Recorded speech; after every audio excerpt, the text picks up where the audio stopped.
So guys, pansinin nyo yung aking kapaligiran ngayon. Madilim ang aking kapaligiran. Parang merong signal number 1 lang. Madilim siya.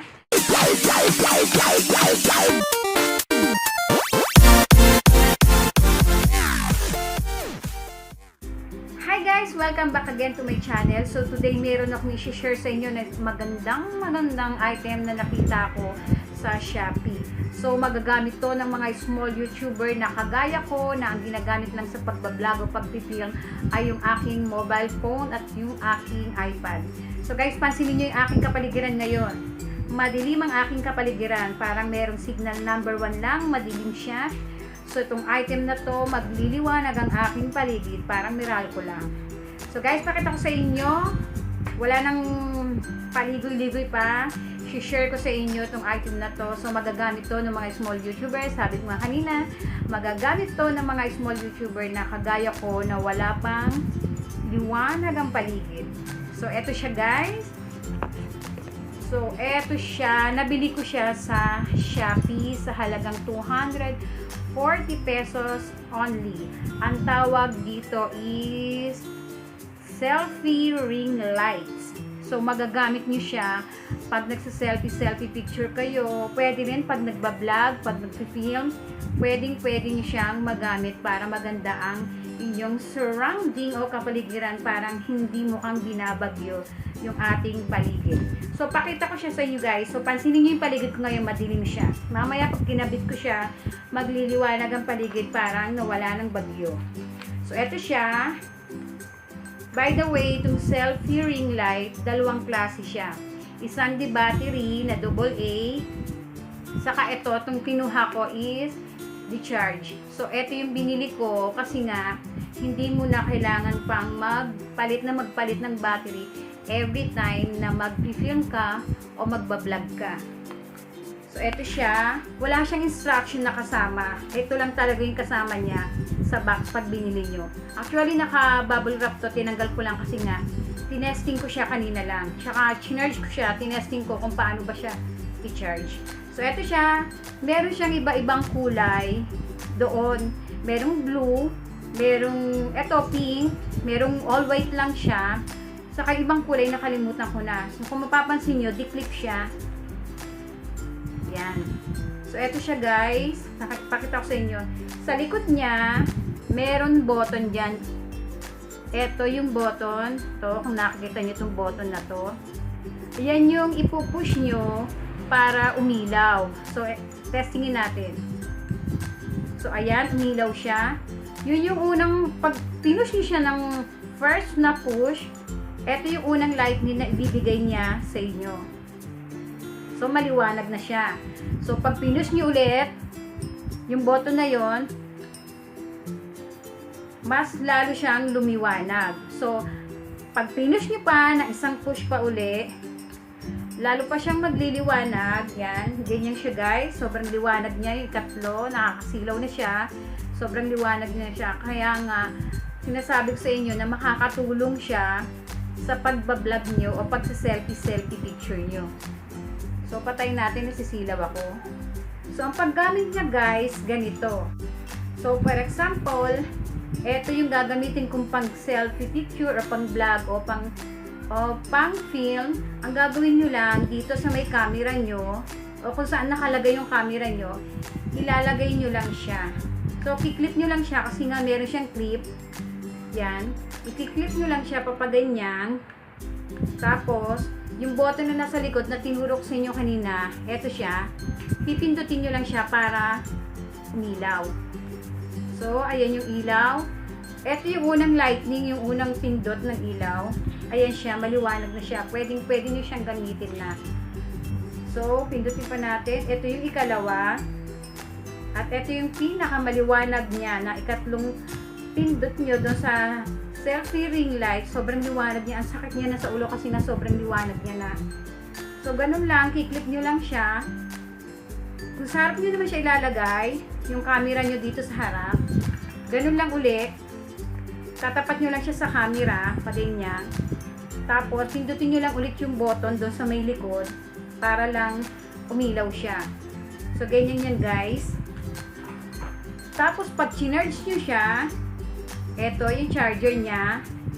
Yung cord. Kung meron kayong yung pinaka sa charger natin sa mobile phone natin, yung ano bang tawag doon, yung saksakan, pwede siyang i-connect doon, saka natin connect sa ating mga saksakan. So dito, ito yung pinakasaksakan niya, yan.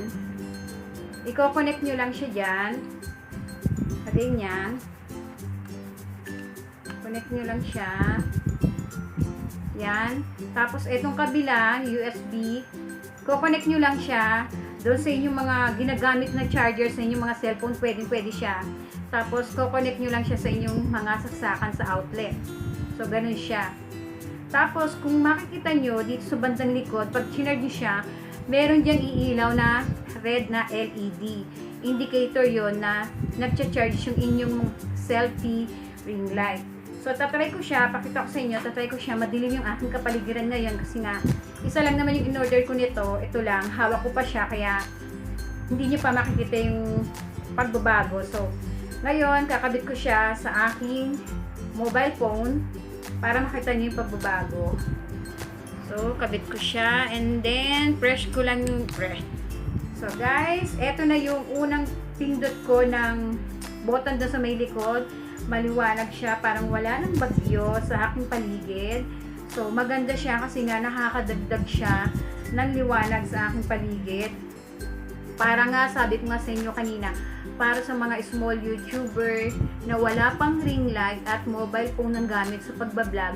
So, guys, ito yung sagot sa inyong mga, ano matawag doon? Sa inyong mga solusyon sa inyong mga problema, guys. Kasi dati, ang dilim na mga videos ko kasi nga, wala naman akong lighting na ginagamit kundi yung ilaw lang namin sa taas sa kisame. So guys, ito nung nakita ko sa Shopee, sobrang natuwa ako. Sabi ko makakatulong siya kahit paano. Hindi ko na kailangan mag-DIY ng mag-DIY ng ring light. So medyo mahal din kasi yun kasi nga bibili ka pa ng bulb, bibili ka pa ng tripod, magagawa ka pa. Ito, sakto lang sa inyong mga mobile phone. So pakita ko sa inyo itong liwanag na to, itong lightning na to. Ito yung first button lang na pinindot ko. So pag pinindot ko, ang pangalawang pindot, so yan na yung pangalawang pindot, maliwanag siya. Masakit na siya sa mata, siguro kung lalayo ka, okay lang. Kaya lang kung medyo malapit ka, masakit siya sa mata. Kaya nag-eyeglasses ako ngayon kasi nga, kanina nung tinaray ko siya, sumakit talaga yung mata ko. Kasi nga, tinaray ko yung pangatlo na lightning niya, sobrang liwanag niya talaga. So, eto, pag wala siyang lightning, pagpatay yung selfie ring light, madilim siya guys. So, pindutin ko lang na isa sa likod. So, siguro eto, mas okay na sa akin tong unang pindot sa likod. Parang title lang ng movie. Unang pindot sa likod. Pag pinindot niyo yung unang first button, first press doon sa likod sa button. Ito yung liwanag na makukuha nyo sa selfie ring light. So, guys, yan yung nagustuhan ko talaga sa Shopee. Sobrang ganda. Sa Lazada, meron din siya neto. Tumingin ako sa Lazada, kaya lang isang item lang naman kasi biling ko, ito lang naman. Medyo mas mahal siya sa Lazada. Saka sa Lazada, kailangan maka 1K ka na order para lang free shipping siya. Pero sa Shopee, pag naka 250 pesos ka na worth 250 pesos na item na binili mo sa Shopee, free shipping siya. Kaya mas okay na mag-order sa Shopee kung isa lang o konti lang naman yung pamimili nyo. Pero kung marami, syempre mag-Lazada kayo kasi may mga promo code o promo voucher doon. Minsan sa Shopee meron din, kaya lang madalang lang siya. So guys, yan lang, shinare ko lang sa inyo yung selfie ring light na nakita ko sa Shopee. So sana doon sa mga new YouTuber na small YouTuber na kagaya ko na wala pang ring light at nagdidilim ang inyong mga paligid. So guys, ito pwedeng nyong gamitin sa murang halaga lang. So guys, by the way, nagpapasalamat pala ako kay Sis Lauren, Pinay Passion Lifestyle. Sis Lauren, hello, salamat. Salamat sa necklace. So, itong necklace na suot ko, galing to kay Sis Lauren. Pinadala niya to sa akin kasama ng giveaway sa napanalunan ko. So, kung di ako nagkakamali, pa birthday niya ata to sa akin. Sis Lauren, salamat. Salamat din sa pag-giveaways. Di ko na siya na-film kasi nga naging busy ako this past few weeks. So guys, by the way, yan na lang muna sa ngayon. Sana po nakatulong tong item na to o makakatulong tong item na to para sa mga small YouTuber na kagaya ko na wala pang ring light. Salamat guys!